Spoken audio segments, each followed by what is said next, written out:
The Electric Company's public information program brings you your Better Living Radio Theater in its salute to the American home, its family, and its way of life in this bright American future.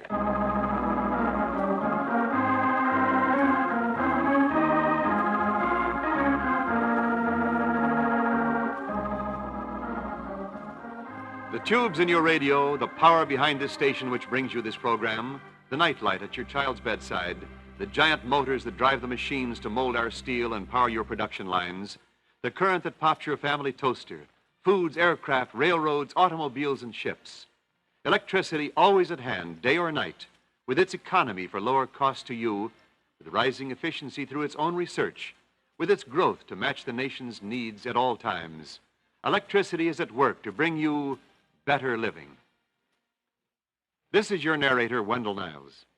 Now we bring you a story entitled Milk for Millions, a dramatic story of one of the great pioneers of America's dairy industry. This is the fourth in a series of broadcasts at this time to show you how Americans in a free nation have worked to bring you better living today. In fact, the highest standard of living in the world. Later you will hear from today's guest, Mr. Theodore G. Montague, President of the Borden Company. And now your Better Living Radio Theater presents today's story, Milk for Millions. Washington, D.C., August 19, 1856. To Robert McFarland, editor, Scientific American, quote, "Our long battle is at an end. U.S. Patent Office today awarded me American patent on my process for condensing milk.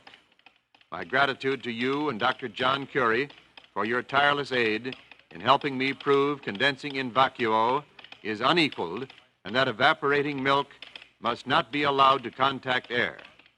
Unquote. Sign, Gail Borden.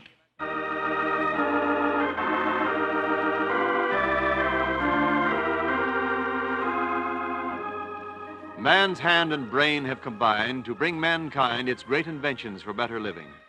But to bring better living to the millions in America, it is necessary that the products of our great farms and factories be produced with reasonable cost and be distributed as widely as possible, so that the greatest number may receive the greatest good from these inventions. Without electric power readily available in all parts of the nation, without power tools and electric motors to do the work of 10, 100, 1,000 men, our better living of today would be impossible. This is the story of Gail Borden, who worked to bring better living to Americans. This pioneer of dairy farming was born in upstate New York in 1801 in Norwich. And later he went to Indiana, where he taught school, to Mississippi, where he was a surveyor. And then he went on to Texas, where he settled down for a while until the California gold rush began and thousands of people began pouring through Texas near where he lived.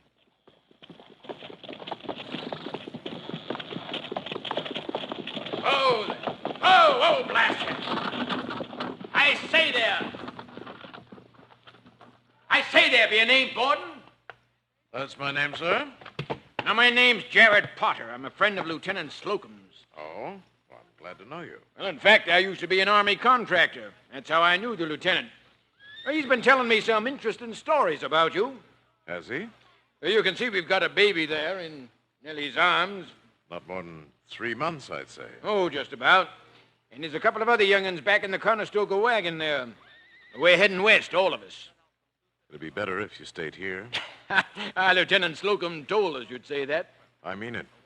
How long do you think that baby will live on the trail? Oh, Nellie's healthy. She's nursed all the others. Strapping children they are, too. She hasn't nursed them on the trail west. How long will she live herself? What do you mean? Nellie? I left young Jim holding the reins. Tell me, sir, don't you think I'm strong enough to stand the trail? You look strong enough now, Mrs. Potter, but 4 weeks from now. Look, day after day, I watch families like yours set forth on the trail to the goldfields of California. I've never been there myself, but I'm a surveyor. I've seen a lot of the country you'll pass through. I've seen the red sands and the sawtooth peaks of the desert. I've seen the bones of gold rushes along the way. There's plenty of game farther west. Not in the desert. I can believe any story, no matter how horrible, about starvation on the trail. To hear you talk, no one's ever reached California. Very few, ma'am, compared to those who started out. I suppose this is why Lieutenant Slocum sent you to me. He says I'm the pioneer's prophet of doom. Lieutenant Slocum sent us for something else. It's the reason why we came to you. You mean the meat biscuit? I'm sorry. When I last saw Lieutenant Slocum, I thought I was on the right track. I'd worked a month, night after night, chopping steer beef and grinding cornmeal into a wet mash and then drying it and eating some of each new batch. I thought I was about to find what I wanted, but it molded. It still turns moldy. Until I can find something that doesn't mold, a mixture that'll last for months on the trail, I don't dare give any of my mashes to anyone.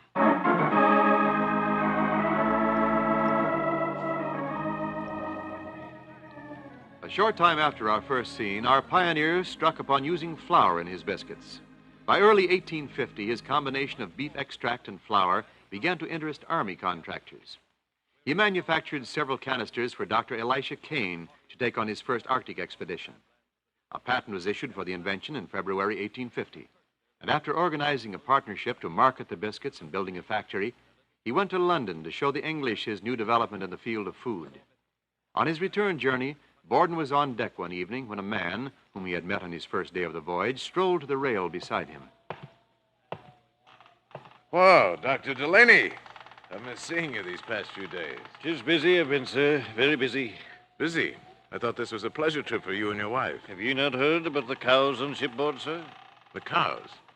Yes, I've heard the rough passage has made them seasick, but I didn't know that you were, A veterinarian? That I'm not. But 'tis the results of the cows being sick have made me busy. The children aboard, sir. More particularly the wee babies whom the cow's milk was supposed to have nourished. They're dying, sir. Oh, you can't mean it. 2 dead today. I fear for another before morning. There's no hope of getting any milk for these babies? In mid-Atlantic. Oh, I mean none of the cows is able to give even a quart or two of milk? Yeah. I'm a doctor. I'm used to death, sir. But it seems something could be done to keep milk fresh for long voyages like this. It would be worth working for. It would be worth working for, Doctor.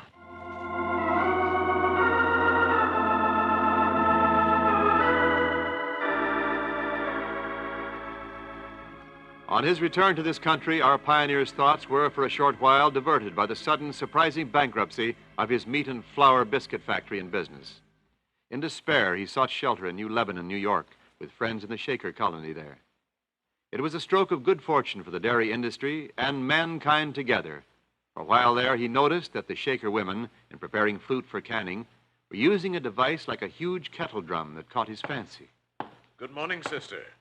'Tis a pleasant day. Aye, sir. I hope thee is in good spirits today. The best I've been in since coming, sister.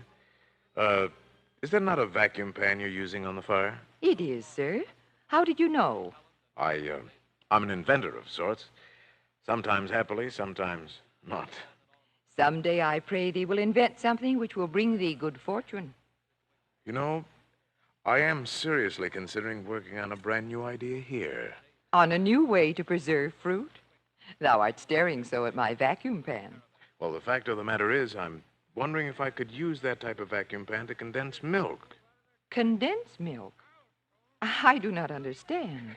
Sister, when I returned from Europe recently, several small babies died aboard ship because they could not get fresh milk. I would very much like to discover a way to keep milk fresh for everyone on long voyages. For all those in the cities who can't obtain fresh milk day by day. It would be a great blessing, sir. Sister, tell me, do you think I could obtain permission to use one of those pans for my experiments? It is the first thing which has given me hope in the while I've been considering this problem.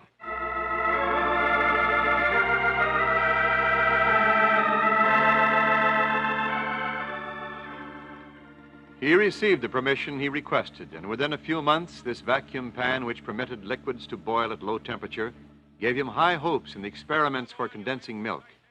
He ordered a specially designed pan for himself, and soon he was able to apply to the United States Patent Office for a patent on his method. This was in 1853. We do not find sufficient novelty in the applicant's method. Other inventors have used a vacuum pan to condense milk. His attorney claimed that such previous claims were theoretical, and again he made a claim for a patent. This time, The applicant has failed to prove that condensing milk in vacuo contributes anything to previous modes of condensation. undiscouraged, the inventor continued his work, and a third time his application was rejected. But this time, By Jove, you've had a hard time, Borden. But you say there is some hope this time? Yes, Mr. McFarland. That's why I've sent for you. I need your help. Well, sir, anything that I can do, anything my magazine, the Scientific American, can do, we'll do. You know, I'm a booster of your condensed milk. I've used it myself. I think the patent commissioners have given me an opening. At the end of their last rejection, they added about me, if he can prove that milk taken fresh from the cow and evaporated in the open air would not answer substantially the same purpose as when evaporated in vacuo, I would certainly grant him the patent he is asking. Phew, that's a steep order he's given us. You realize what he's asking? I do.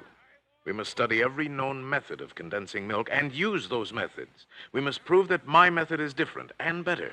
Well, we're going to get writer's cramp just recording our results. Friend McFarland, it cheers me greatly to hear you say, we. Fortunately, you and I are not alone, sir. Dr. John Curie is going to help us. Curie? Well, a splendid man. One of New York's best chemists. Well, when do we begin? At once?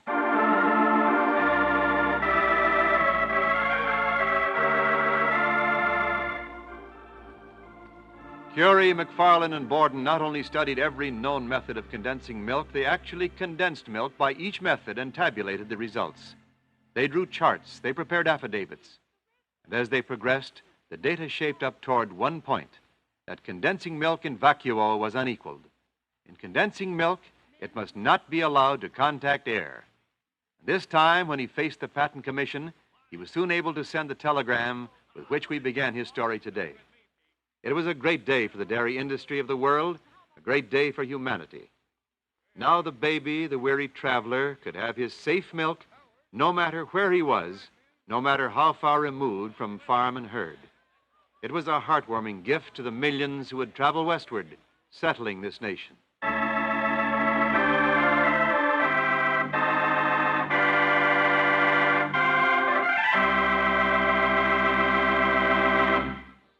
And now today's guest of Better Living Radio Theater, Mr. Theodore G. Montague, president of the Borden Company.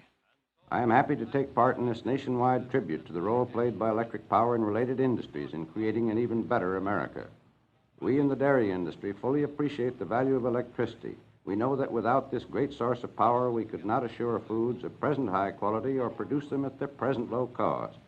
Electricity, along with other modern tools, has, of course, revolutionized the lives of dairymen. But these modern miracles have done more than this. They have helped the whole dairy industry achieve its goals. They have also aided the research and enterprise through which we hope to improve even further the quality of our foods and service to our customers. Electric power and good, wholesome dairy products serving millions of Americans can be counted upon to continue improving our standards of living. Thank you. Thank you, Mr. Montague, for joining us in this salute to better living. You have been listening to Mr. Theodore G. Montague, president of the Borden Company.